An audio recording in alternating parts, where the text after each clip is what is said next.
Pernah tak korang kenal seseorang yang nampak biasa, humble dan tak menonjol? Tapi lama-lama baru tahu dia sebenarnya jutawan. Diorang jual barang dan servis yang tak glamour mana, tapi pendapatan bisnes diorang boleh cecah 7-8 angka. So dalam video ni, Bros Duit nak share 5 bisnes boring yang jutawan senyap biasa miliki. Bisnes-bisnes ni orang tak perasan langsung, tapi buat owner dia kaya raya. Yang penting ada semangat kental dan kesungguhan untuk berjaya. So apa tunggu lagi? Alright, let's go. Nombor 1, kontraktor mengecat bangunan. Mengecat bangunan ni memang nampak macam kerja biasa. Tapi kalau korang tengok lebih dalam, bisnes ni boleh buat duit masuk. Terutama kalau korang jadi kontraktor cat untuk projek besar macam rumah, pejabat, kilang atau mall. Semua bangunan mesti kena cat. Dari rumah baru sampailah yang lama nak nampak fresh balik. Permintaan sentiasa ada, sebab cat ni bukan tahan selamanya. Dalam 5-10 tahun mesti kena cat semula. Job mengecat ni boleh bagi untung besar sebab harga cat dan peralatan tak mahal sangat, tapi upah cat boleh cas mahal. Untuk rumah teres biasa, harga cat satu rumah boleh RM3,000 ke RM8,000. Kalau korang dapat projek bangunan pejabat, satu job boleh cecah RM50,000 ke RM500,000 bergantung pada saiz bangunan. Lagi masuk kalau korang dapat kontrak dengan pemaju perumahan. Satu projek boleh bagi job untuk puluhan atau ratusan unit rumah, confirm duit masuk tak henti-henti. Nak mula pun tak perlu modal besar. Dengan RM5,000 ke RM10,000, korang boleh beli peralatan macam roller, tangga, scaffold, dan cat dalam kuantiti kecil. Marketing dalam bisnes ni lebih kepada networking dan reputasi. Masuk grup Facebook dan WhatsApp community, promote servis, tunjuk hasil kerja, dan buat iklan di Google supaya orang cari tukang cat murah boleh terus jumpa bisnes korang. Kalau nak untung lebih besar, network dengan pemaju perumahan dan syarikat pembinaan, sebab mereka selalu perlukan kontraktor cat untuk projek-projek baru. Kesimpulannya, kontraktor mengecat bangunan ni bisnes yang nampak biasa, tapi kalau buat betul-betul, untung boleh jadi luar biasa. Kos rendah, demand tinggi, margin besar, dan pelanggan repeat selalu ada. Kalau korang nak bisnes yang tak banyak persaingan tapi boleh grow besar, ini antara pilihan terbaik untuk jadi jutawan senyap. Nombor 2, pembekal kayu palet. Kayu palet ni nampak macam benda biasa, tapi demand dia sangat tinggi sebab hampir semua industri guna. Dari kilang, gudang, syarikat ekspor, sampai ke syarikat e-commerce. Setiap hari barang kena angkut, kena susun, kena hantar, dan semua ni guna palet. Paling menarik, banyak syarikat lebih suka beli palet daripada buat sendiri, sebab nak jimat kos dan fokus pada bisnes mereka. Jadi, kalau korang pandai masuk dalam industri ni, memang boleh buat duit masuk.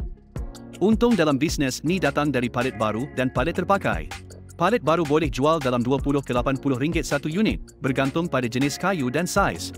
Kalau korang dapat supply ke kilang besar atau syarikat ekspor yang perlukan ratusan hingga ribuan palet setiap bulan, seorang pelanggan J boleh bagi income 5-6 angka sebulan. Nak mula bisnes ni pun tak susah sangat. Korang boleh start dengan cari supplier kayu murah atau beli palet terpakai dalam kuantiti kecil, repair balik dan jual. Kalau tak ada tempat sendiri, boleh guna kawasan rumah atau sewa store kecil dulu. Bila bisnes dah berkembang, boleh set up kilang sendiri dan ambil lebih banyak pekerja untuk hasilkan palet dalam kuantiti besar. Marketing dalam bisnes ni lebih kepada networking dan B2B. Korang kena connect dengan syarikat logistik, kilang, gudang, dan syarikat ekspor sebab mereka memang perlukan palet setiap masa. Gunakan website, Google Ads, dan LinkedIn untuk cari pelanggan besar. Lagi satu trik, kalau korang boleh bagi harga lebih murah dan supply secara konsisten, pelanggan akan repeat order setiap bulan. Kalau korang nak bisnes yang boleh grow jadi jutawan senyap tanpa perlu hype, ini salah satu pilihan terbaik. Nombor 3, pembekal sabun dan bahan pencuci. Sabun dan bahan pencuci ni benda keperluan harian yang orang tak perasan tapi sentiasa digunakan. Setiap hari orang cuci tangan, mop lantai, basuh pinggan dan semua ni perlukan sabun dan bahan pencuci. Lagi best, bisnes ni tak ada musim. Orang perlu bersih hari-hari, jadi kalau korang jadi pembekal, pelanggan akan repeat order tiap bulan tanpa gagal. Untung dalam bisnes ni datang dari supply dalam kuantiti besar. Semua ni nampak murah kalau beli sikit, tapi bila supply beratus atau beribu unit ke satu syarikat, boleh cecah puluhan ribu ringgit satu kontrak. Bisnes ni juga boleh dijalankan dalam dua cara. Jadi pengedar atau buat sendiri. Kalau jadi pengedar, korang cuma perlu cari pembekal besar atau kilang OEM yang boleh hasilkan sabun dengan harga murah, lepas tu korang jual semula dengan jenama sendiri. Kalau nak untung lebih, boleh set up kilang kecil sendiri dan hasilkan sabun atau bahan pencuci dalam skala kecil sebelum berkembang ke tahap besar. Marketing dalam bisnes ni kena lebih kepada B2B. Korang kena cari pelanggan yang guna sabun dan bahan pencuci dalam kuantiti besar. Macam restoran, hotel, atau syarikat pembersihan. Kalau produk berkualiti dan harga kompetitif, confirm klien repeat order.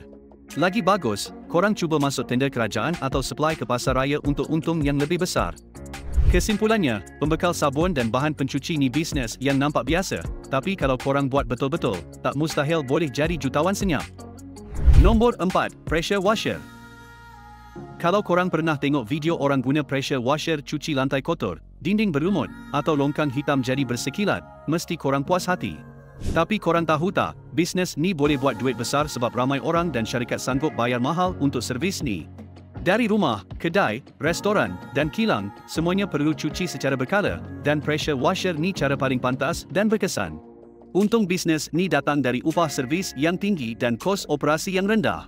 Contohnya, satu job cuci driveway rumah boleh charge RM200 ke RM500, kalau cuci bangunan atau kilang boleh cecah RM1,000 ke RM10,000 satu projek.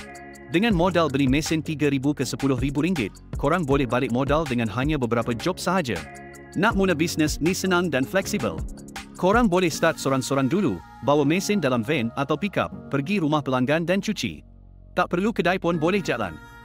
Bila dah ada banyak pelanggan, korang boleh ambil staff dan expand untuk ambil lebih banyak projek dalam satu masa. Kalau korang dapat kontrak dengan pemaju perumahan atau pejabat komersial, confirm duit masuk setiap bulan.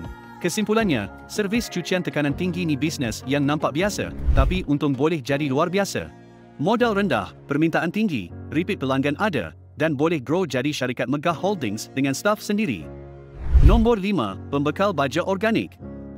Ramai orang tak perasan, baja organik ni bisnes yang semakin tinggi permintaan dia. Sekarang, ramai petani dan pekebun komersial mengutamakan baja organik sebab lebih mesra alam, jaga kesuburan tanah, dan hasil tanaman lebih berkualiti. Selagi orang tanam pokok, selagi tu baja tetap diperlukan.